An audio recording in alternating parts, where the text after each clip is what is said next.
आज हम आपको सर्दियों के रिलेटेड रोटी का ऐसा इस्तेमाल और हेड पॉट का ऐसा इस्तेमाल बताएंगे जिससे आपकी रोटी तकरीबन 14 से 15 घंटे गर्म रहेगी, जो आज से पहले आपने कभी नहीं देखी होगी और आप इस स्टेप को देखकर ही चौंक जाएंगे। आपको हेड पॉट का ऐसा ज़बरदस्त इस्तेमाल बताएंगे जिससे आपकी रोटी 14-15 घंटे गर्म रहेगी, गर्म भी रहेगी, नरम और मुलायम भी रहेगी। तो फिर हम आपके लिए छोटी छोटी टिप के साथ हाजिर हैं जिससे आपको बहुत ज़बरदस्त फ़ायदा होने वाला है, क्योंकि इसकी हमारी कोशिश होती है कि हम आपके लिए ऐसी टिप लेके आएँ जिसके आपके घर में आप पड़ी हुई चीज़ों को से आप अपने घर में ही अपने मसाइल हल कर सकें। क्योंकि महंगाई का दौर है, इतना ज़्यादा महंगाई का दौर है कि हमें पैसे बचाने बहुत ज़रूरी हो गया है। किस तरह से हम अपनी बचत कर सकते हैं, तो आए हम सबसे पहले बिना टाइम ज़ाया किए शुरू करते हैं। अस्सलाम वालेकुम, कैसे मेरे बहन भाई? खैरियत से? अल्हम्दुलिल्लाह जी, हम भी खैरियत से हैं। आपने अक्सर नोट किया होगा कि इस तरह के हमारे जो सेट होते हैं एल्युमिनियम के, तो इनके ऊपर ये देखिए इस तरह से सालन के जो दाग लग जाते हैं, हल्दी के दाग लग जाते हैं। तो किस तरह से हम इनको साफ़ करें, क्योंकि अक्सर जब हम थोड़ी देर इनको इस्तेमाल करते हैं तो फिर इस तरह से हो जाते हैं कि ये इस्तेमाल के लायक नहीं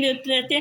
तो आपने आज के बाद इन बर्तनों को बिल्कुल नहीं फेंकना, ना ही आपने एक साइड पर रखना। तो आप इनको घर में ही पड़ी हुई चीज़ों से घर में ही आप इनको साफ़ कर सकते हैं। पहले जैसे नए बना सकते हैं, तो आपने करना क्या, सबसे पहले आपने लेना इस तरह से थोड़ा सा मीठा सोडा लेके इसके ऊपर इस तरह से आपने ये डाल देना। डालने के बाद दूसरी चीज़ आपने लेनी है, वो भी हमारे घर में ही होती है हर वक्त। आपको पता है कि अक्सर हम लेके आते हैं जिनको चाइनीज़ खानों का बहुत ज़्यादा होते हैं, खाते हैं, तो वो भी अपने घर में इस तरह से वाइट विनीगर रखते हैं। तो ये देखिए इस तरह से आपने वाइट विनीगर इसके ऊपर डालना। अब आप इसके ऊपर एक चीज़ और डालेंगे, चाहे आप इसमें डाल लें नमक डाल लें, चाहे आप डाल लें इसके ऊपर सर्फ भी डाल सकते हैं। जिनके पास बहुत ज़्यादा दाग है तो इस तरह से आप इसके ऊपर नमक भी डालेंगे। तो अभी हम इनको इसी तरह से पड़ा रहनेंगे थोड़ी देर के लिए। अब हम आपको दिखाएंगे 10 मिनट के बाद कि किस तरह से हमने इन बर्तनों को साफ़ करना। तो ये देखें जी, इस तरह से अभी आपको नज़र आ रहा होगा इतना सारा जो गंदे गंदे थे दाग वो इस तरह से उतरने शुरू हो गए।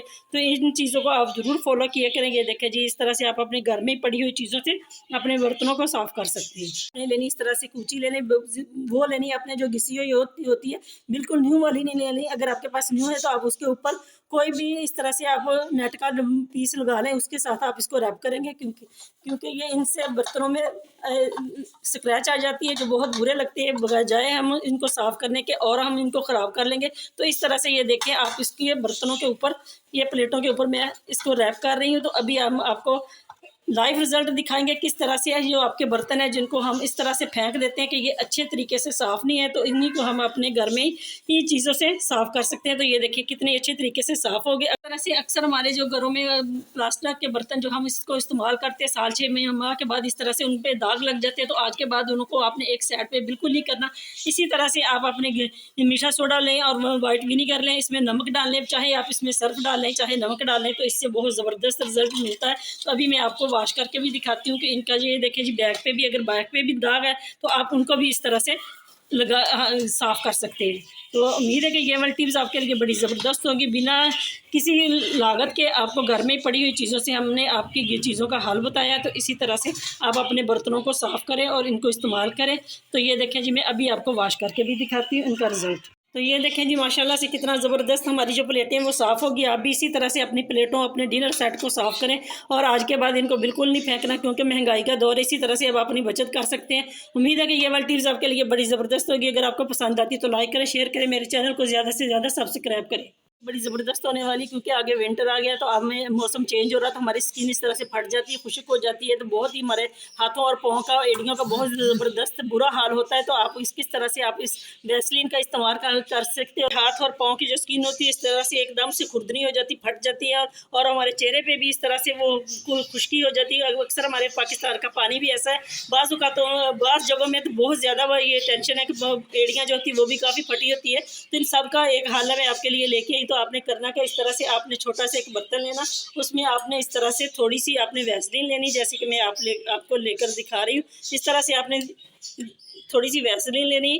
तो हम इससे बड़ा ज़बरदस्त आपको बताने जा रहे हैं कि क्या आप इसका इस्तेमाल करेंगे किस तरह से। तो थोड़ी सी आपने इसमें डालनी है इस तरह से चीनी और जो वैसलीन है ना, इसको आपने अच्छे तरीके से हल करना है। और एक और चीज़ मैं आपको बताऊंगी किस तरह से इसमें आपने वो ऐड करनी है, जिससे आपको बड़ी ज़बरदस्त रिज़ल्ट मिलने वाला। क्योंकि ये छोटे छोटे हम जुगाड़ आपके लिए लेके आते हैं।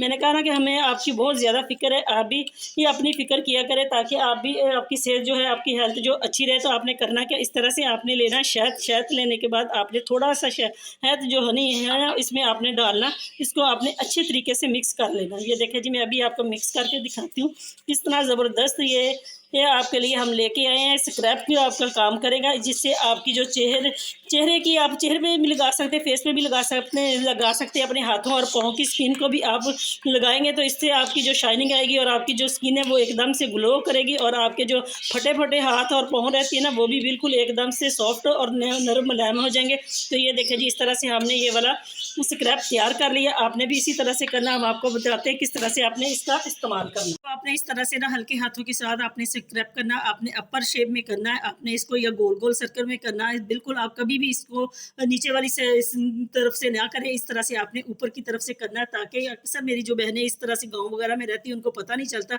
तो फिर वो इनकी जो स्किन होती है वो बहुत ज़्यादा ढिलक जाती है। तो इस तरह से आपने करना। ये देखिए जी, ये बड़ा ज़बरदस्त आप अपने घर में अपने लिए ये जुगाड़ बना सकते हैं। इस तरह से अपनी टिप बनाएं और अपने चेहरे को और अपने घर वालों को, ये अपने हाथों पाँव और अपने फेस को एकदम से नरम और मुलायम बनाए टर्नटाइन से। और इस तरह से आप ठंडे गर्म पानी में हाथ डालते हैं तो आपकी जो स्किन फट जाती है और आपके हाथ जो खुरदने हो जाते हैं, तो एकदम से आपकी जो स्किन है वो ग्लो करेगी और नरम मुलायम आपके हाथ और पाँव हो जाएगी। तो इसी तरह से आप अपनी एड़ियों पे भी लगा सकते हैं, जो फटी हुई एड़ियाँ होती हैं उनको भी बहुत जल्द आराम आएगा। अभी मैं आपको वॉश करके भी दिखाती हूँ इसका रिजल्ट कितना ज़बरदस्त है। तो ये देखिए जी, माशाल्लाह से कितने अच्छे तरीके से मेरी हाथ की जो स्किन है वो ग्लो कर गई। आप भी इसी तरह से करें।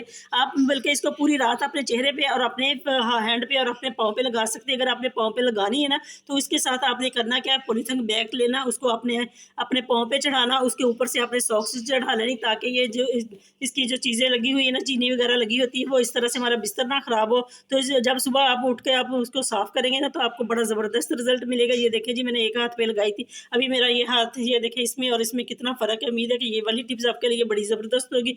ज़रूर मेरी इस टिप को मेरी घरेलू बहनें फॉलो करें तो आपको बहुत ज़बरदस्त रिजल्ट मिलेगा। सबसे पहले आपने लेना इस तरह का प्याज ले लेना, उसको आपने दोनों साइडों पे इसी तरह से रहने देना, इसको छीलना नहीं, ना इसको आपने कट करना। तो आपने करना क्या, इस तरह से ना आपने एक बड़ा सारा कील ले लेना, इस तरह से ना कील लेना, कील के साथ आपने प्याज के अंदर सुराख करने हैं। इस तरह से कील को अंदर इसकी तरफ धकेलना है, इससे आसानी से सुराख हो जाएंगे। हम आपको बताएंगे कि किस तरह से आपने प्याज को सुराख करने पर और सुराख करने के बाद आपने इसको किस तरह से इस्तेमाल करना, जिससे आपको बहुत ज़बरदस्त फ़ायदा होने वाला। क्योंकि हम बाज़ार से महंगी चीज़ें और महंगे स्प्रे लेके आते हैं, जिससे हमें बहुत ज़्यादा ख़तरा भी होता है। उसमें केमिकल इतने ज़्यादा होते हैं, जहरीले होते हैं कि हमें बच्चों को इसकी पहुँच से दूर रखना पड़ता है। तो इस तरह से आपने करना क्या, इसमें सारे सुराख कर लेने। अब तो सुराख करने के बाद मैं आपको बताती हूँ कि किस तरह से आपने इसका इस्तेमाल करना है। ये देखिए जी, मैंने इसके अंदर सारे प्याज के अंदर छोटे छोटे सुराख कर लिए कील की मदद से। तो देखें जी, इतने अच्छे तरीके से मैंने सारे प्याज के अंदर सुराख कर लिए। आपने भी इसी तरह से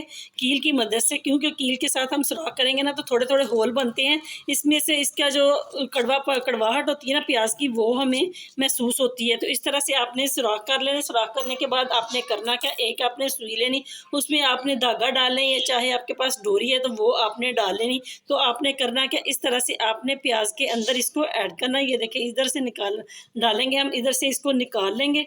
तो आप इसको इस तरह से कहीं भी इसको हैंग कर सकते हैं, क्योंकि मौसम चेंज हो रहा है तो मच्छर बहुत ज़्यादा आ गए हैं, बच्चों को भी लगते हैं, कट करते हैं, इससे बहुत ज़्यादा बीमारियां फैलने का खदशा होता है। तो आपने करना क्या, इस प्याज को या तो आप अपने किचन में रखें, यहाँ पे आपको लगता है कि बहुत ज़्यादा मच्छर हैं और कॉकरोच वगैरह होते हैं, क्योंकि हशरात वगैरह इसी दिनों में निकलते, जब मौसम चेंज होता है। तो यहाँ आप अपने बेड के सराहने की तरफ इसको इस तरह से हैंग करेंगे तो आपको बड़ा ज़बरदस्त रिजल्ट मिलेगा। क्योंकि आज के बाद आपने महंगे बिल्कुल स्प्रे नहीं लेके आने, वो हमारी जानलेवा भी होते हैं, उनमें जहरीले केमिकल होते हैं, जिससे बहुत ज़्यादा नुकसान होता है। तो आप इसी तरह से अपने घर की में चीज़ें रखी हुई, इस चीज़ों से आप अपने आप को सेफ कर सकते हैं। तो उम्मीद है कि ये वाली टिप्स आपके लिए बड़ी ज़बरदस्त होने वाली। इसको आपने इस तरह से गिरा लगाने के बाद आप इसको कहीं भी हैंग कर सकते हैं, जैसे मैं आपको दिखा रही हूँ। आपने भी इसी तरह से हैंग करना। अक्सर मेरे किचन में जो होते हैं वो इस तरह से मच्छर वगैरह छिपकलियाँ वगैरह आती हैं ना, तो इसको प्याज को मैं रखती हूँ, तो प्याज के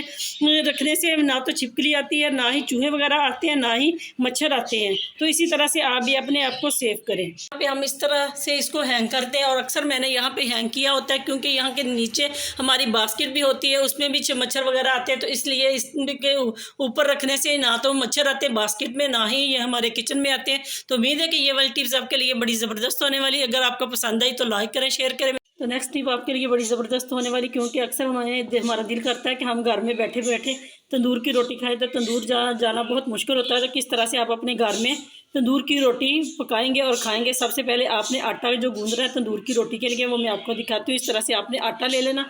आटा आपने लेना है जिसमें बर्तन में आपने आटा गूंदना है ना, वो वाली इस तरह से आपने परात ले लेनी। इसमें आपने क्या करना है, सबसे पहले आपने इसमें थोड़ा सा नमक डालना, जितना आप हसबे ज़रूरत की इस्तेमाल आपने इस तरह से लेना है। परात में थोड़ा सा नमक ले लेना, जितना आप हसबे ज़ायक़ा खाते हैं, तो इस तरह से आपने थोड़ा सा नमक डालना। उसको अच्छी तरीके से इस तरह से उसको आपने हल कर लेना, ताकि नमक जो है वो पानी में हल हो जाए। और इसको हमने अच्छे तरीके से नमक को पानी में हल कर लिया। तो ये देखें जी, इस तरह से अब हमने जो आटा गूंदना है ना, वो हमने इस तरह से परात में डाल देना। ये देखें, तो आटा हमने उसी तरह से गूंदना जैसे हम रूटीन वाइज आटा गूंदते हैं। बस यही चीज़ होती है कि जब रोटी तंदूर वाली बनाए ना, उसमें नमक होना चाहिए, वो नमकीन रोटी अच्छी लगती है। तो इस तरह से आपने ठंडा पानी लेना, इस तरह से आपने आटा गूंदना। अभी मैं आपको आटा गूंद कर दिखाती हूँ किस तरह से हमने ये आटा गूंद लिया और हमने किस तरह से घर में ही तंदूर की रोटी बनानी है, क्योंकि रोटी सबको पसंद है। और घर में आप मज़े मज़े से गर्म गर्म रोटी बनाए तंदूर वाली और खाए। आटे को आपने ज़्यादा सख्त नहीं गूंदना, उसी लेवल पे गूंदना जैसे आप घर में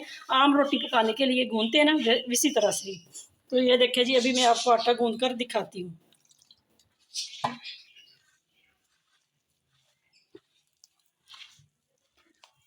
इस तरह से हमने आटा नरम ही रखना है, ज़्यादा सख्त नहीं करना। तो ये देखें जी, इस तरह से बारी बारी हम इसकी पिन्नी करेंगे, फिर हम इसको एक जान करेंगे। तो ये उन बहनों बेटियों के लिए है जिनको घर में पता नहीं चलता कि आटा किस तरह से हम गूंदे तंदूर की रोटी के लिए, उनके लिए है। बाकी तो सबको पता ही होता है, मेरी बहनों को तो पता ही होता है। जो छोटी बच्चियां हैं उनको नहीं पता होता किस तरह से हम तंदूर की रोटी घर में बनाएं और आटा किस तरह से गूंदे। तो उनके लिए ये हम लेके आए हैं टिप, जिससे आपको बहुत बड़ा ज़बरदस्त फ़ायदा होगा। आज के बाद आप कभी भी ही तरसेंगे नहीं रोटी को, तंदूर की रोटी को। इसी तरह से आप घर में बनाएंगे और एंजॉय करेंगे। इस तरह से जी हमने आटा गूंद लिया। थोड़ा सा अपने हाथ को गीला करते हैं और इस तरह से आटे के ऊपर पानी लगाते हैं। और आपने कोई भी आपके पास रोटी वाला रुमाल है जो पुराना है ना, वो उसको हम इस तरह से आटे के ऊपर रख देते हैं। तो अब हम इसको 10 से 15 मिनट के लिए रखेंगे, ताकि आटा जो एक लेवल में हो जाए। फिर हम आपको बताते हैं किस तरह से हमने तंदूर की रोटी घर में बनानी है। तो ये देखें जी, तकरीबन 10-15 मिनट हो गए, मैंने आटा गूंद के रखा था। अभी हम आपको दिखाते हैं किस तरह से हम पेड़ा करेंगे और किस तरह से हम तंदूर वाली रोटी बनाएंगे। तो सबसे पहले हमने पेड़ा करना, इस तरह से पेड़ा करेंगे। और अगर आपको नए हाथों से बनानी आती है तो आप हाथों से बना लें, अगर आप इसको बेलनी है तो बेल सकते हैं। मैं तो बेल कर ही रोटी बनाती हूँ। तो ये देखें जी, इस तरह से हमने पेड़ा किया और ये अपने हाथों से थोड़ी सी रोटी बेलेंगे। अब हम बेलन से इसको और मज़ीद बेलेंगे। इस तरह से जब हम रोटी बेल लेंगे ना, तो हम आपको दिखाते हैं। सबसे पहले आपने करना क्या है, आपने लेना है तवा। आए हम आपको दिखाते हैं किस तरह से हमने तवा लेना है और उसको गर्म करना है। हमने वो लेना लोहे का और नीचे हमने आग जला दी। इसको हमने अच्छे तरीके से तवे को गर्म करना, हमारी रोटी अच्छी बने। आपने ये ख्याल रखना है कि आपने नॉन स्टिक तवा बिल्कुल नहीं लेना। तंदूर वाली रोटी बनाने के लिए आपने लोहे के तवे का इस्तेमाल करना है, जैसे कि मैं कर रही हूँ। इस तरह से जी आपने अपने हाथों को अच्छे तरीके से गीला कर लेना, दोनों हाथों को। ये देखिए जैसे मैं कर रही हूँ। तो फिर आपने इस तरह से रोटी को, ये देखिए, पानी लगाना, रोटी को गीला करके ऊपर डाल दी है। इसको हमने अच्छी तरीके से एक साइड से पकानी है, ताकि अच्छे तरीके से चंद सेकंड हम इसको पकाएंगे, ताकि जो नीचे वाली हिस्सा है ना, वो अच्छे तरीके से पक जाए। जी आपने तवे को उल्टा करना है। ये देखिए जी, इस तरह से हम उसको उल्टा करेंगे, हल्का हल्का हम इसको घुमाएंगे। एक जगह पे नहीं हमने रखना, ताकि ये जो हमारी रोटी है ना, वो अच्छे तरीके से पक जाए। अगर हम एक जगह से रखेंगे ना, तो रोटी हमारी जो वो जल जाएगी। इस तरह से आपने इसको हल्का हल्का घुमाते रहना, ताकि जो रोटी है ना हमारी तंदूर वाली, वो अच्छे तरीके से बने। अभी हम आपको दिखाते हैं इसको सीधा करके किस तरह से हमारी, ये देखें जी, कितनी ज़बरदस्त हमारी रोटी बन रही। इसी तरह से हमने इसको मज़ीद 2 से 3 मिनट इसी तरह से हमने करना है जी। कितने अच्छे तरीके से जो हमारी है ना रोटी तंदूर वाली, वो पक चुकी है। अब अगर आपको लगता है कि ये नीचे से इस तरह से हो गई है, तो आप इसको रोटी को सेक भी सकते हैं। नहीं तो आप इसको तवे पर ही इसी तरह से रखेंगे, तो ये आपकी रोटी है वो नीचे से भी पक जाएगी। उम्मीद है कि इस तरह से आप भी अपनी ढेरों रोटियां तंदूर वाली घर में ही बना सकते हैं। तो अगर आपको हमारी रोटी पसंद आई तो लाइक ज़रूर करें, शेयर करें। देखें जी, माशाल्लाह से आप इस तरह से अपने घर में ढेरों रोटियां तंदूर वाली बना सकते हैं। अगर आपको हमारी टिप पसंद आई तो लाइक करें, शेयर करें। टिप आपके लिए बड़ी ज़बरदस्त होने वाली है, सुपर से भी ऊपर होने वाली, क्योंकि सर्दियों में हम आपको बताएंगे किस तरह से आप हेडपोर्ट का ऐसा हैरत अंगेज इस्तेमाल बताएंगे, जिससे आपकी रोटियाँ तकरीबन 14 से 15 घंटे गर्म रहे। ऐसा हैरत अंगेज़ इस्तेमाल बताएंगे हेड पॉट का जिससे आपकी रोटी तकरीबन 14 से 15 घंटे गर्म रहेगी, क्योंकि इस तरह से हम रखते हैं रोटी तो हमारी रोटी बहुत जल्दी ठंडी हो जाती है, क्योंकि सर्दियों में अक्सर हमारे बड़े बच्चे सब गर्म रोटी खाना पसंद करते हैं। तो आपने करना क्या, सबसे पहले आपने करना इस तरह से, जब भी आपने रोटी पका के हेड पॉट में रखनी है तो आपने करना क्या है, क्योंकि जैसे कि हम इस तरह रोटी रखते हैं ना तो ये इसमें भाप बन जाती है, नमी भाप बनती है, तो वो थोड़ी सी देर के बाद वो नमी हो जाती है, नमी इसके साथ साथ वो पानी में तब्दील हो जाती है, तो जो हमारी रोटी सबसे नीचे होती है वो तो खाने के काबिल नहीं रहती, बहुत ज़्यादा गीली हो जाती है। इन सब चीज़ों को से बचने के लिए और अपनी रोटी को ज़्यादा से ज़्यादा देर तक गर्म रखने के लिए आपने करना क्या, इस तरह से आपने हेड पॉट लेना। हेड पॉट जी आपने सबसे पहले एक प्लेट ले लेनी, कोली ले लें, बेशक प्लेट ले लें, इस तरह से आपने हेड पॉट में रखनी। उसके बाद आपने लेना कोई भी इस तरह से पेपर ले लें, उसको आपने इस तरह से इसके ऊपर रखना है, कोली के ऊपर। अब आपको नेक्स्ट चीज़ बताने जा रही हूँ जिससे आपको बहुत ज़्यादा चौंक जाएंगे कि ये इस तरह से क्या रोटी हमारी गर्म रहेगी। हाँ जी बिल्कुल गर्म रहेगी। इस तरह से आपने थोड़ा सा टोटा लेना, पीस लेना है अदरक का, उसको आपने इस तरह से बेशक इसमें रख दे या साइड पे रख दे, क्योंकि जो इसकी नमी होती है ना वो सारी नीचे को जाती है। जब नीचे जाती है तो नीचे वाली रोटी गीली होती है, ज़्यादा देर तक पड़ी रहने से जो सारी रोटियां हैं वो ख़राब हो जाती, ठंडी हो जाती है। तो इस तरह से आपने करना क्या, जब भी आप रोटी पकाएं तो इसी तरह से आपने इसके ऊपर रोटियों का रखना है। ये देखें जैसे मैं रख रही हूँ, इस तरह से आप रखेंगे ना तो तकरीबन आपकी 1 से 15 से 16 घंटे तक आपकी रोटी है जो वो नरम भी रहेगी और गर्म भी रहेगी। तो आपने सबसे इसके इस तरह से रखने के बाद आपने करना क्या, आपने लेना एक पॉलीथीन बैग, जैसे कि मैं ले रही हूँ, ये देखें जी इस तरह से इसके ऊपर आप रखेंगे ना, इसके साथ ही आप इसको बंद करेंगे हेड पॉट को।